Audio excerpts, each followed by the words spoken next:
E dopo questo servizio la linea va in Veneto al collega Paolo Zeriali per notizie e aggiornamenti relativi all'Alto Adriatico.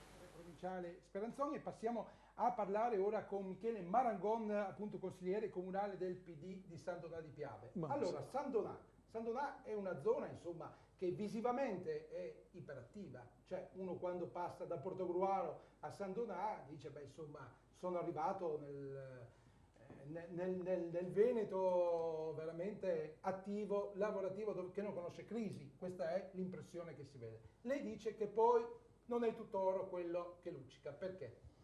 Ma io penso che la crisi ci sia dappertutto. Io non vedo questa contrapposizione, una Portogruaro immobile e una San Donà dinamica. Credo che non ci sia una così grande differenza tra le nostre due zone. Anche se apparentemente non è... No, vorrei capire da che cosa lei trae questa impressione. No, questa è un'impressione, insomma, magari dal fatto che... Provi a passare a Mota e vede come è attiva Mota in questo momento da parecchi anni in qua. Un po' tutta quest'area ha gli stessi problemi ma anche le stesse dinamiche, non siamo così diversi, non siete così in diversi, assoluto. Però San Donà ha delle sue specificità. è indubbiamente quella di una città che sia... lei dice che in realtà è cresciuta. Ci sono dei progetti che non si sono realizzati. Certo. Quali? Certo. Ma io naturalmente parlando da consigliere comunale devo guardare l'attività che può fare l'amministrazione.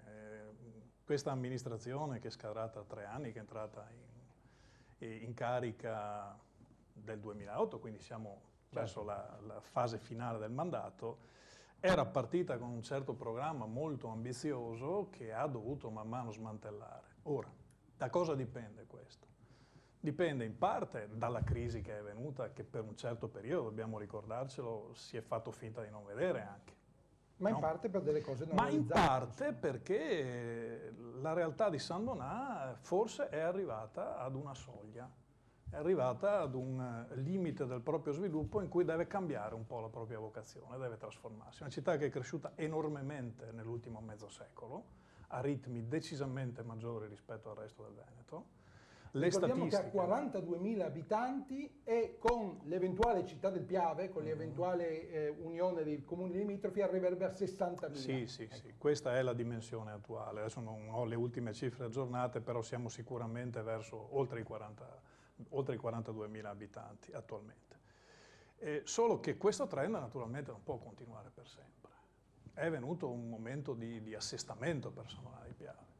E una vocazione che San Donà ha avuto per tantissimi anni, che è stata da un lato i servizi, e questa è sicuramente una vocazione che si può continuare a riprendere portandola ad un livello di qualità più alto, e un'altra vocazione che era quella della crescita su se stessa, cioè sull'edilizia. Ecco, questa seconda invece è una vocazione che va ripensata a questo Quindi punto. nell'edilizia le dice ci sono anche lì, anche se magari non sembra così tanto, ma ci sono anche tanti immobili vuoti. Ma questo lo sappiamo tutti, lo si dice tutti, e sappiamo anche che ultimamente ci sono stati dei casi anche abbastanza clamorosi di difficoltà economiche, perfino di fallimenti di imprenditori di grosso livello in quel settore. L'edilizia, ci dicono gli economisti, se ci ragioniamo è anche logico, è un settore strano, non può esportare edilizia, no? Certo. E allora San Donà ha venduto se stessa, ha venduto ai tanti che venivano dai comuni circostanti e anche da altre parti, da Venezia, da Mestre, la residenza a San Donà. Bene, questo va bene, ma adesso occorre un'altra soglia, perché non si può continuare in quantità e bisogna passare alla qualità. Dare dei contenuti bisogna passare alla qualità. A livello qualitativo. Alla qualità. Bene, io ringrazio i nostri ospiti e rapidamente passo la linea alla direttrice Anna Zordana a Pordenone.